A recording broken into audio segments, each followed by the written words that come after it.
ये डिज़ाइन बनाने के लिए 1.5 mm के ये बीड्स है, ये पर्ल्स है और ये 5 mm के क्रिस्टल है। थ्रेड को इस तरह से अटैच किया, एज पे एक और एक नॉट लगाएंगे। 4 small pearls, 1 crystal, 2 small pearls.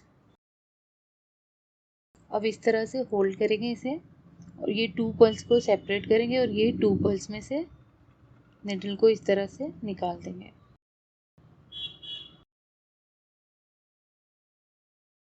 ये इस तरह से दिखाई देगी। अब फिर से टाइट करते हुए नॉट्स को फैब्रिक में से निडल को इंसर्ट करेंगे और एक साइड में से हम निकाल देंगे 4 पर्ल्स में से इस तरह से।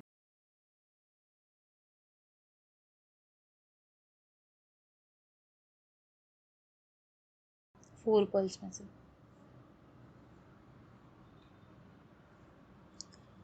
अब फिर से 4 क्रिस्टल ऐड करेंगे।